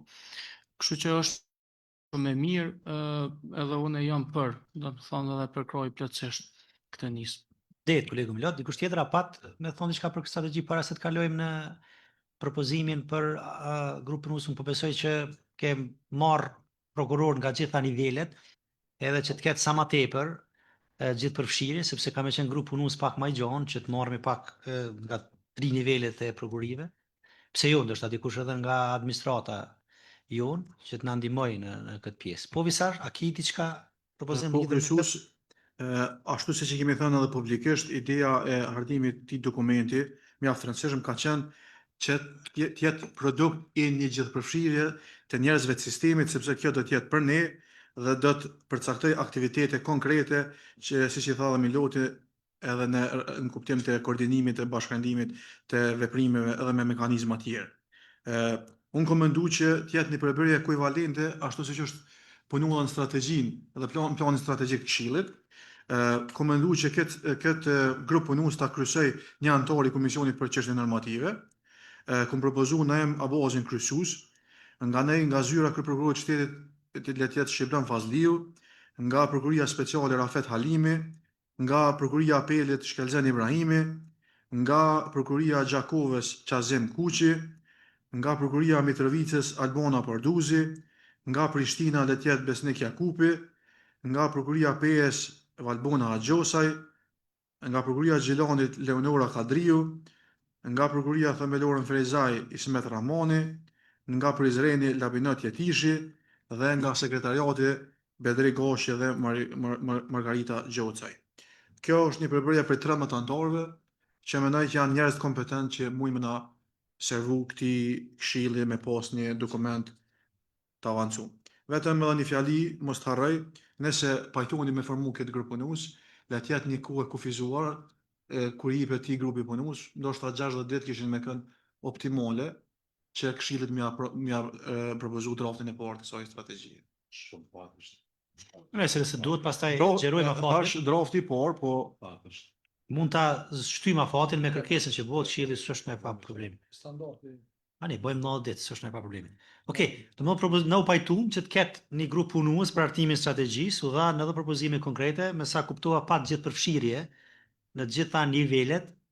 Ka dikush ndaj koment, ndaj propozim për ndryshim në propozimin e kolegut Visar? Nëse nuk ka, kush është për miratimin e këtij propozimi? 7 vota janë për, kundër nuk ka, abstenim nuk ka, konstatojmë se 7 vota për, kundër nuk ka, abstenim nuk ka, miratohet propozimi i kryesuesit të Komisionit për çështje normative zotit Visar Krasniqi për themelimin e grupit punues për hartimin e strategjisë për përmirësimin e qasjes në drejtësi. Grupi punues ka për obligim që të hartojë strategjinë dhe atë morën vesh afatet jetë 90 ditora, po? 90 ditë dhe nga dita e pranimit të këtij vendimi. Nëse ju duhet afat shtesë, kolegu Visar, na tregoni dhe ne si këshill ju japim afat shtesë. Me atë përbomje që e propozohet që mos të hyj tani me i pa gjithë ato me dhe herë me shtimi me lexu, për mua është me rëndësi që ka gjithë përfshirje, kolegi kemi gjithë, edhe secili natyrisht do të jap kontributin që këtë strategji ta bëjmë domethënë sa më të mirë. Tek pika 5, komentet e sistemit prokurial për paketën legislative nga deklarata e përbashkët e zotimeve. Ashtu siç jeni në dijeni, të nderuar antar, të nderuar të pranishëm, me datë 14 mars 2023, udhëheqësit e institucioneve të drejtësisë kanë nënshkruar deklaratën e përbashkët të zotimit, e cila përfshin paketën legislative me të cilën synohej që të arriheshin objektivat e veçanta në fusha specifike, e që kanë bëjnë me reformimin e sistemit të drejtësisë në Kosovë. Sistemi prokurial i Kosovës, që nga fillimi në shkrimit të deklaratës së zotimit, ka caktuar gjithmonë pra përfaqësuesit e tij në grupet punuese dhe ka marrë pjesë në të gjitha takimet e këtyre grupeve punuese, duke kontribuar në avancimin e dokumentit të zotimeve që përmbledh të gjitha objektivat e parapara në këtë dokument. Andaj për ta elaboruar më tepër këtë çështje ja kalojmë fjalën kryesuesit të Komisionit për çështje normative, zotit Visar Krasniqi. Fjala për ju. Faleminderit kryesues. Nuk po hi në detaje, sepse komentet po më bën përpjekje m'ja u dërgu me kohë që me pas mundësi me lexu. Ju e dini 5 antar, 5 përfaqësues që janë caktuar në kodrat e Ministrisë Drejtësisë për të punuar pakon e reformës, janë edhe 3 prej tyre janë edhe antarë të Komisionit për çështje normative. Takimin e fundit, po mendoj punëtorinë e fundit kemi marrë pjesë unë së bashku me kryeprokurorin e Prizrenit Petritin dhe me kolegun Dardan, kemi bërë disa diskutime atje, vetëm po filloj shkurt për 3 projekt ligjet, se ndoshta janë më të rëndësishme. Po filloj me ligjin për Këshillin Prokurial, për projekt ligjin për Këshillin Prokurial. Është drafti 3 i ligjit për ndryshimin dhe plotësimin e ligjit për Këshillin Prokurial. Ky draft duhet me pas parasysh që ka shkuar në Komisionin e Venecias para se dal njoftimi i gjykatës kushtetuese. Shumë çështje tani më janë konfirmuar edhe me vendimin e gjykatës kushtetuese. Në diskutim ka qenë edhe përbërja e komisionit parlamentar lidhur me zgjedhjen e anëtarëve jo prokuror. Mirë, po kjo çështje tash më ka kalu filtrin e gjykatës kushtetuese dhe në takimin e fundit ka pasur një dakordim edhe nga Këshilli Gjyqësor që të vazhdohet me përbërjen e njëjtë edhe tek Këshilli Gjyqësor, sepse ka treguar që përbërja për zgjedhjen e anëtarëve jo prokuror në kuadër të parlamentit komisioni ato ka qenë në rregull dhe funksional. Kjo ka qenë çështja e parë. Çështja e dytë, kryesisht te ky draft prek performancën, Komisionin për vlerësim të performancës. Komisioni Venecias ka dhënë një sugjerim atje që në Komision të vlerësimit të performancës të jenë edhe një anëtar jo prokuror. Unë personalisht së bashku me kolegun Dardan kemi kundërshtu, kemi thonë që anëtari jo prokuror në Komision të vlerësimit të performancës nuk është ident për me shërbimin e komision, nuk mundet një anëtar jo prokuror me bon vlerësim të punës së prokurorëve që nuk e ka hartu një akt akuzë asnjëherë në jetën e vet, kështu që kemi qenë besoj korrekt dhe kemi propozuar që të ketë një përbërje tjetër, mirë po as përbërja që është propozu nuk e ka pas dakordimin tonë, sepse propozimi i ministrisë ka qenë kryesisht Komisioni për vlerësim të performancës të vijë krejt nga jashtë, domethënë nga prokuror, duke filluar nga zyra e kryeprokurorit të shtetit. Versioni i parë ka qenë 3 përfaqësues nga zyra e kryeprokurorit të shtetit dhe 2 nga apeli. Ne kemi propozu, e keni në komendet tona, kemi propozu që Komisioni për vlerësim të performancës të kryesohet nga anëtari prokuror i Këshillit, të ketë gjithë përfshirje të gjitha niveleve. 2 nga ratë e ZKPSH, zyra e kryeprokurorit të shtetit, në apeli dhe nga niveli themelor. Do thotë ka një gjithë përfshirje dhe propozimi këtu ka qenë i dakorduar me gjithë anëtarët e grupit dhe ka shku kështu si ka shku. Çështja tjetër ka qenë çështja te ligji për Akademinë e Drejtësisë, nuk kemi dhënë vrejtje, kemi dhënë vetëm një sugjerim sa i përket bordit atje, që në dispozit ka qenë ndikush prej sekretariatit, jemi pajtuar te 2 këshillat që tjetë drejtori sekretariatit, mu specifiku për shkak të nivelit përfaqësimit. Mos të harajt njoftoj që para se me orën këtë takim, para se me qitë të komente takim të këshillit, kemi marrë një takim edhe me përfaqësues të këshillit gjyqësor, sidomos me ata që kanë qenë pjesë e deklaratës zotimit dhe jemi dakorduar në disa çështje të përbashkëta, të cilat ja u kemi prezantuar edhe në atë takim që kemi pas. Sa i përket ligjit për përgjegjësinë disiplinore të gjyqtarëve dhe prokurorëve, edhe këtu kemi bën propozime konkrete. Ka pas disa propozime të cilat ne nuk kemi pajtu, për shembull ka qenë te çështja e inicimit të procedurave disiplinore, sa i përket autoritetit kompetent, ka pas një propozim që gjitha vendimet të vinë në këshill, edhe nëse autoriteti kompetent e hudh ose refuzon ankesën, të vinë në këshill, ka pas një dakordim i përgjithshëm se nëse kjo lejohet, atëherë këshilli do të bombardohet me kërkesat e tilla, edhe kemi bën propozimin çfarë e keni para vetes. Sa i përket ligjit, projekt ligjit më të rëndësishëm ndoshta që ka diskutimet më të mëdha, është ligji për statusin që po quhet shkurt privilegjit e gjyqtarëve dhe prokurorëve.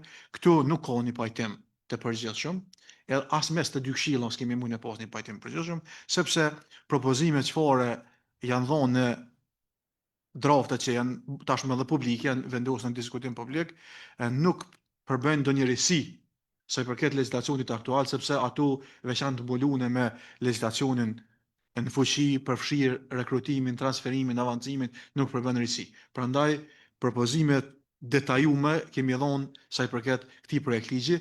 Nëse hapet për diskutim, ne kemi thënë këtu, jemi të gatshëm të japim arsyetimet tona, mirë po a do të arrijmë që të shtyjmë përpara këto propozime, nuk e di. Jo njoftoj që me datën 16 do të mbahet edhe punëtoria e radhës, mund të jetë edhe e fundit para se të miratuhen në qeveri, ku do t'i prezantojmë këto komente që i keni para vetes. Nuk isha dashur me marrë shumë kohë, nëse keni pyetje specifike, ju përgjigjem, po këto janë përgjithësi ato që kemi menuar se duhet me adresu. Është pajtimi i përgjithshëm edhe i komisionit, edhe i 5 përfaqësuesve që jemi caktuar të marrin pjesë në reformë. Faleminderit kolegu Visar, keni mbajtur të informuar, do të thotë nga fillimi dhe jam ngjarje, unë edhe ashtu kam qenë para juve, kam kryer këtë punë sepse kam qenë pjesë e grupit punues që kemi bërë së bashku me Këshillin Gjyqësor dhe Ministrinë e Drejtësisë para juve pra që të vini.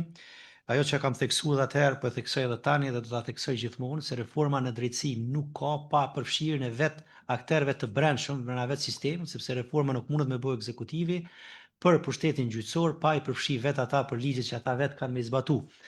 Sa i përket ligjit në fjalë, këto çështje janë trajtuar edhe në kohën kur ne kemi trajtuar atëherë për ligjin për përgjegjësinë disiplinore gjyqtarëve dhe prokurorëve, dhe natyrisht kjo çështje është trajtuar edhe atëherë që ndaj vendimit të autoritetit kompetent për refuzimin e ankesave duhet të ketë ankesa po nuk duhet.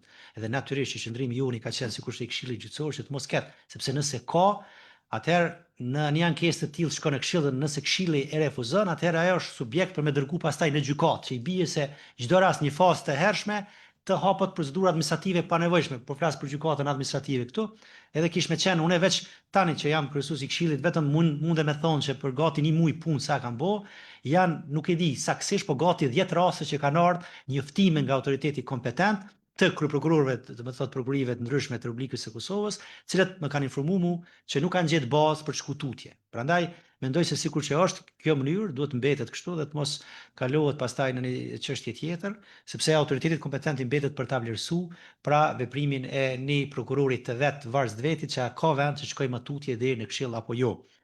Tek çështje tjera ashtu sikur që i tha edhe ju, do duhet që të qëndronin pranë atyre qëndrimeve sepse edhe propozimet që janë që antarët jo prokurorë ta vlerësojnë punën e antarë respektivisht prokurorëve, sinqerisht nuk do të ishte në rregull, sepse nëse unë kam ngrit mbi 2000 akt akuzat vije një antar jo prokuror që kur një jetë nuk ka ngrit akt akuzat, ma bëj vlerësimin e punës sime si dhe më thonë prokuror që kam 10 vjet apo 20 vjet, nuk ish me qenë në rregull, nuk ish me qenë efektive.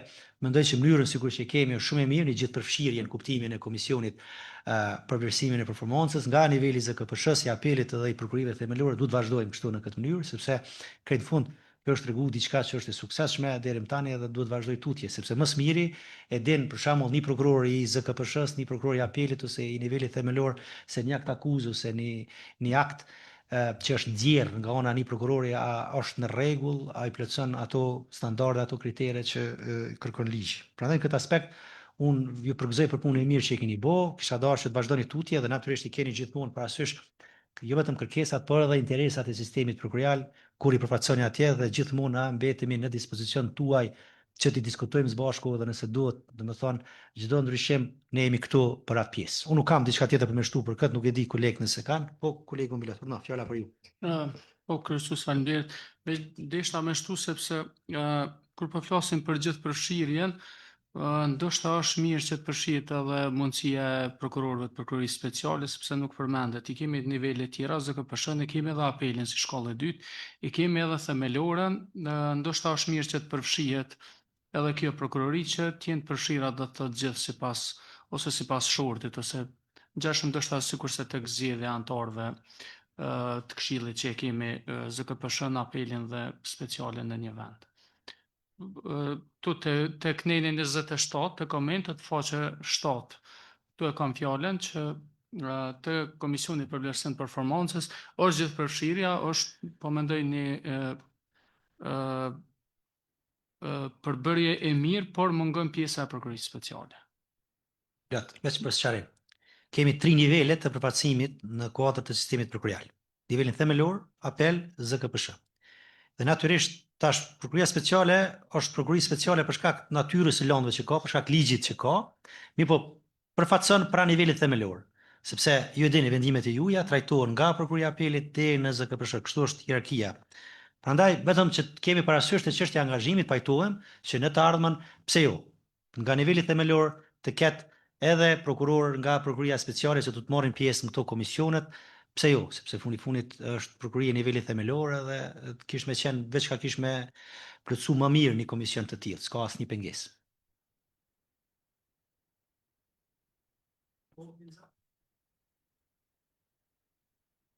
Faleminderit kryesues.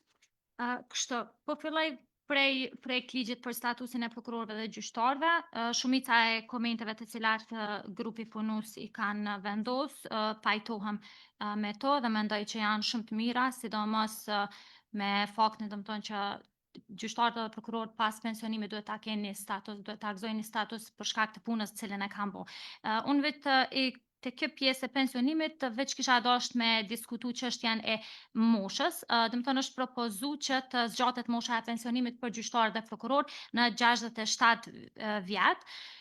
Nuk e di nëse e kanë diskutu magjërsisht ose kanë marrë edhe mendime të prokurorëve dhe gjyqtarëve kështu në nivel, domethënë gjyqtarët që punojnë, nëse është adekuate që të zgjatet koha e pensionimit deri në 67 vjet për gjyqtarë dhe prokuror, sepse mendoj që mandej duhet nëse zgjatet afati veç për një kategori të caktuar, domethënë mosha e pensionimit ndoshta mund të jetë diskriminuese për kategori të tjera, ndoshta kjo duhet shihet edhe me vendet e rajonit që kanë të rregulluar, nëse bëhet për shembull 66, 67 edhe për kategoritë të tjera, atëherë kish qenë ndoshta adekuate. Mirë, po këto mendoj që është më mirë grupi punus që me diskutu ose ndoshta paktën me kërku edhe prej kryeprokurorëve në kolegjume mi marrë mendimet edhe vetë prokurorëve ose kryetarët e gjykatave nga gjyqtarët qysh e shohin edhe ata para se me bo këtë propozim, edhe pse po më duket pak e kemi afatin e shkurt. Mandej kjo mundet me ndiku pastaj edhe në aspektin buxhetor, gjithashtu edhe mundësinë e lënies së vendit për gjeneratat e reja. Kështu që mendoj që mundet me pas pak më shumë specifika nëse zgjatet mosha e pensionimit, kështu që kisha menduar që kjo duhet më diskutu pak më shumë çështja e zgjatjes së moshës së pensionit. Te pjesa tjetër e pensionit të parakohshëm, skemës së veçantë pensionale, mendoj që janë shumë mirë dhe mendoj që prokurorët dhe gjyqtarët pas pensionimit e meritojnë një standard tjetër, një pension adekuat që është me punën të cilën kanë shërby. Edhe çështja e pensionimit të parakohshëm mendoj që është adekuate sepse ka edhe në sektor të tjerë që lejohet pensioni parakohshëm, kështu që edhe për gjyqtarët dhe prokurorët kish qenë në rregull. Një që nuk mendoj edhe kjo që ish dashur me u diskutu është te pika 5, te faqja 5, kufizime pas pensionimit, është propozuar që të parashihet ndalimi i ushtrimit të profesionit të avokatit për një periudhë prej 5 viteve pas pensionimit me qëllim të ruajtjes së integritetit të sistemit dhe shmangjes së konfliktit të interesit. Mendoj që kjo nuk është fort adekuate të kufizohet një formë një kohë e tillë. Ne e dimë që shumica e prokurorëve edhe gjyqtarëve për shkak edhe të statusit që e kanë pas pensionit, kalojnë avokat. Mirë, po ka të tillë të cilët edhe kanë një status të mirë, mirë po dëshirojnë të ushtrojnë funksionin e avokatit. Mirë, po kufizimi i tyre për 5 vite, mendoj që është jashtëzakonisht shumë. Nëse dal 65 vjet në pension, për atë 5 vjet në moshën 70 vjeçare i bën atij me dal avokat, dal prej rrjedhave të sistemit, aspekti shëndetësor, kështu që ka shumë gjëra që ja pamundsojnë atij edhe ja humbin mundësinë. Ndoshta kish qenë mirë me u parapa nëse vendoset ky kufizim, me u parapa që për shembull me u licencu avokat, po brenda një periudhe të caktuar kohore mos me ushtru funksionin e avokatit në atë region ku ka qenë për shembull prokuror ose gjyqtar. Për shembull prokuror kam shërby në Prishtinë, në tërë territorin që përfshin prokuroria e Prishtinës, mos me u licencu avokat, po dikund tjetër në regionet e tjera Gjilan, Ferizaj e tjerë. Këto janë sa i përket kësaj pjesës domethënë të statusi i prokurorëve dhe gjyqtarëve. E kam edhe një koment edhe te pjesa e vlerësim te projekt ligji për Këshillin Prokurorial, e di që është propozuar, domethënë konferenca e përgjithshme ose sipas rastit, kështu që mendoj edhe te propozimi që është bërë në faqe 7, kur qartësohet kandidatët nga niveli prokurorive themelore votohen nga prokurorët e nivelit të prokurorive themelore në konferencën e përgjithshme, veç të shtohet ose në konferencën sipas rastit, domethënë që të jetë në harmoni direkte edhe me konferencën që organizohet, veç kjo pjesë. Sa i përket vlerësimit të performancës të komisionit, në fakt kështu gjatë diskutimeve kemi pas me Visarën, nuk kam pas një mendim tjetër, mirë po përderisa Komisioni i Venecias i ka janë domethënë edhe daljet nga Komisioni i Venecias komente, nuk po i them se mundet mandej me mbet, kështu që nuk po e komentoj atë pjesë më shumë. Edhe te pjesa e ligjit, e projekt ligjit për përgjegjësinë disiplinore të gjyqtarëve dhe prokurorëve, e pash që nuk është vendosur te propozimet. Te projekt ligji, faqe 15 është autoriteti kompetent, paragrafi 7, domethënë çpak i bën, nëse faqe 15 është neni 10. Paragrafi 7 thot autoriteti kompetent brenda 30 ditëve nga dita e pranimit vlerëson ankesën dhe shqyrton provat e adresuara për shkelje disiplinore dhe përgatit rekomandimin e arsyetuar për Këshillin përkatës për 7 pikë në fillimin e procedurës disiplinore ndaj subjektit ndaj të cilit pretendohet shkelja, apo 7.2 refuzimin e fillimit të procedurës disiplinore nëse ankesa është dukshme me pabazuar, nuk ka të bëjë me ndonjë shkelje disiplinore të përcaktuar me këtë ligj, apo shkelja është parashkruar. Unë mendoj që kjo është mirë mos me u leju në këtë formë, po grupi punus me propozu që te neni 10 me mbet siç ka qenë siç është në ligjin aktual, domethënë te neni 9 i ligjit aktual për procedurën disiplinore, ku përcaktohet në paragrafin 6, autoriteti kompetent sipas nenit 9, paragrafin 1 shqyrton ankesën brenda 30 ditëve nga dita e pranimit të ankesës dhe vepron në përputhje me nenin 12 paragrafi 2, përveç kur konstaton se ankesa është dukshëm jo serioze e pabazuar, nuk ka të bëjë me shkelje disiplinore ose është parashkruar. Domethënë esenca e asaj çka do të thonë është që mos me leju që autoriteti kompetent, domethënë kur ta shqyrton ankesën e palës ndaj një prokurori ose gjyqtari, me bu propozim andaj tek këshilli qoftë për mi shqiptu, për me fillu procedurën, qoftë për me refuzu. Po kjo të mbetet kompetenca e autoritetit kompetent. Domethënë nëse një ankesë ka ardhur tek kryeprokurori, atëherë kryeprokurori me qenë ai që e vendos edhe e refuzon ankesën e palës. Kjo për arsye se nëse ju vetë thatë si kryesues që keni mbi 10 ra njoftime që po vinë prej kryeprokurorëve, domethënë për ankesa të palëve. Tash gjitha ato për shembull janë të refuzuara. Nëse fillojmë na i pranojmë rekomandimet e kryeprokurorëve, na prap kemi me u ngarku si këshill. Kështu që autoritetit kompetent nuk po i mbetet autoriteti i tij vërtet me vendos për prokurorin e vet, po kalon prap tek këshilli. Kështu që më mbet siç ka qenë, siç është aktualisht në ligjen për përgjegjësi disiplinore, domethënë te neni 9 edhe mandej pjesa tjetër lidhur me vendimin e marrë është edhe këto te projekt ligje. Këto janë propozimet e mia. Faleminderit. Faleminderit, Elza, besoj që këto sugjerime kemi marrë parasysh edhe komisioni, grupi punues. Kryesues, Fillimisht Marta me më shumë kohë se keni para vetes materialet. E para mos harroni se kjo është një punë 5 vjeçare. Kjo përbërja që na keni caktuar me marr pjesë, përveç Baroj Senit, janë përbërje komplet e re. Ne e kemi ruajt frymën e asaj që ka diskutuar ndër vite. Këtu të gjitha çështjet që i ngriti Elza për ashtu këto të fundit, të autoriteti kompetent për secilën çështje ka mendime të ndryshme. Sot para vetes i kem komendet që kanë dakordim të përgjithshëm. Edhe me KGK-n. Edhe me KGK-n, po edhe me komisionin, po edhe me neve 5 përfaqësues për secili kem mendim ndryshëm. Andaj ju kisha lut të fokusoheni vetëm në komente e para. 5 draft ligjet janë vendosur në konsultim publik. Shumica prej tyre janë adresuar vërejtë që i ka bën përbërja paraprake. Janë përfshin drafte. Drafti që mas pakti përbën ndryshime është drafti që Elza e ngriti, që flet për statusin e gjyqtarëve dhe prokurorëve. Atu ka temë për diskutim se si do duhet të ishin mundësitë. Çështja e mos angazhimit 5 vjet pas pensionimit lidhet nëse gjyqtari prokurori ka shërbyer në sistem spaku 15-20 vitet e fundit dhe e gëzon atë pensionin të cilën ne kemi diskutuar që realisht nuk është pjesë e draftit. Prandaj ne kemi thonë, propozimet që janë këtu, nëse hapet për diskutim, o duhet përfshihen këto diskutim e këto propozime që kemi dhëna, ose të largohet në tërësi drafti që aktualisht është sepse nuk rregullon realisht kurrë. Prandaj jemi në një fazë ku nuk mundam me hi debatet prej fillimit. Nëse dakordoni, ne e përfshijmë edhe këtë propozimin e fundit që më mbet tek autoriteti kompetent mos marrën në këshill, edhe e kemi diskutuar atë.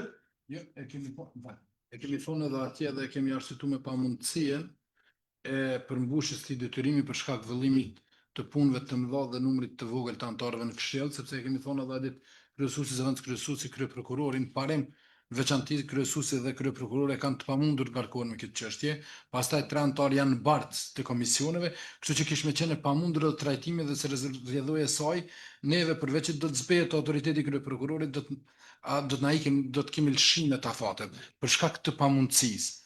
Edhe e kemi thonë edhe e kemi adresuar të çështjet e Ministrisë së Drejtësisë. Veç mund të arishtojnë edhe me shkrim.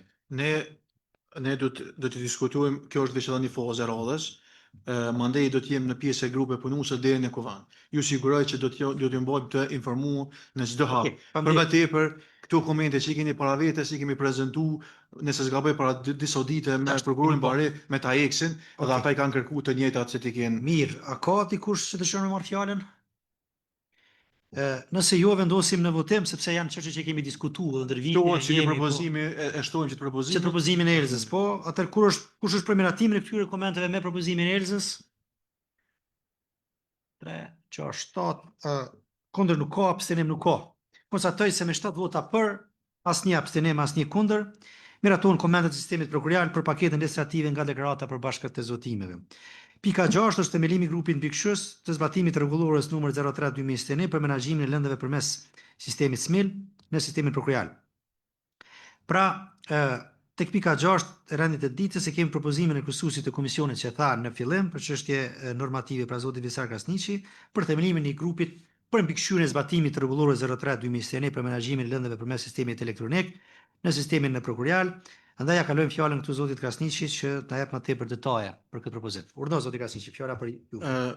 Faleminderit kryesues, në kuadër të mandatit të Komisionit për çështje normative, në kuadër përgjegjësitë e komisionit, Komisioni për çështje normative ka në kompetencat të mbikëqyrjes zbatimin e akteve ligjore.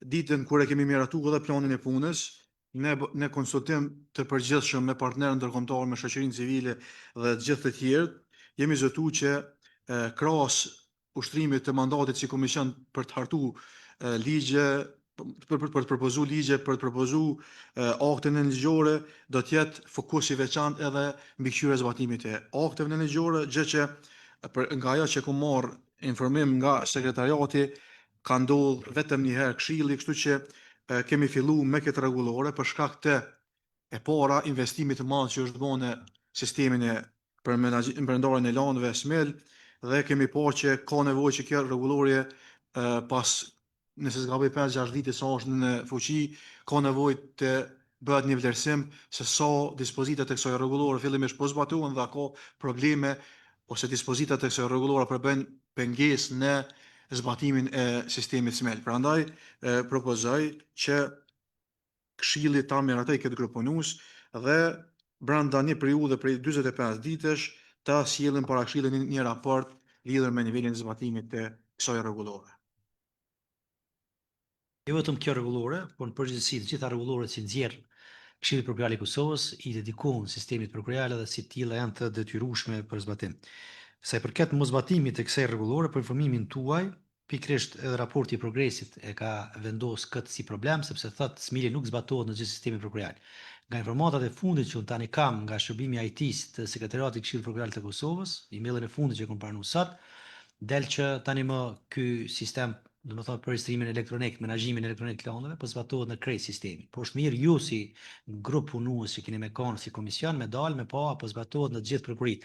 Nëse në një prokuri nuk zbatohet, atëherë natyrisht duhet të shihet se ku është problemi, sepse rregulloria nuk është kushtetuar si e tillë. Nga ky këshill mund të ndryshohet të ardhmen përshtatshmërisht me kërkesat që do dalin prej asaj prokurie, domethënë ku mund të ketë probleme.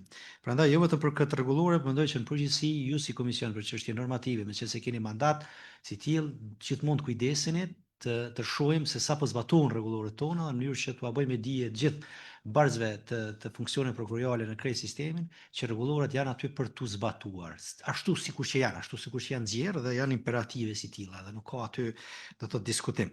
A ka dikush që dëshiron të marrë fjalën për këtë që po propozon Visari, domethënë thjesht një grup për me pa apo zbatohet kjo rregullore në mënyrë që spaku në raportin e arshëm të progresit. Kjo çështje thuhet që po zbatohet në krejt sistemin sepse e tha edhe kolegu Visar janë miliona euro që janë investuar në këtë sistem, në sa unë kam kuptuar sistemi më i avancuar edhe në rajon, sepse vendet tjera janë prapanesh në këtë aspekt, po besoj që ky ka më avancuar më tutje në kuptimin edhe ndërlidhjes që ka më u bë, jo vetëm me gjykata që kemi, po edhe me policinë e institucione tjera aty ku mundet ku është e nevojshme, varësisht nga nevoja. A ke menduar për grupin punues, kolegu Visar? Kryesues, po mundohem mos më marr shumë kohë, gjithmonë edhe propozimet kur po jap maksimalisht shkurta. Ideja ka qenë ne nuk e kemi zgjedhur rastisht, kemi marr indikator inputet pse është e rëndësishme, prandaj ju e that, e përmend edhe raporti i progresit, prandaj kemi dhënë prioritet kësaj çështje. Po në grup punues po ndjeki rrugën procedurale që parashëhet rregulloria, nuk kum dashur që komisioni për çështje normative me formu grupin punues, po kum dashur me çit nivel të këshillit. Edhe grupin paraprak e kam bërë me të njëjtin qëllim, prandaj gjithmonë këto grupe punuese ku i propozoj që të kryesohen nga anëtarët të komisionit për çështje normative dhe mandej të ketë një gjithë përfshirje tjetër. Në këtë grup punues kam propozuar që unë ta kryesoj këtë grup punues, mandej anëtarët jetë Eset Roma, Armend Hamiti, Arben Ismaili, Ermal Demhosaj, Nexhat Haziri dhe Besim Kusari prej sekretariatit. Pra, ky do të jetë grupi punues që do të monitorojë zbatimin e kësaj rregullore. Propozim tjetër, një koment lidhur me këtë?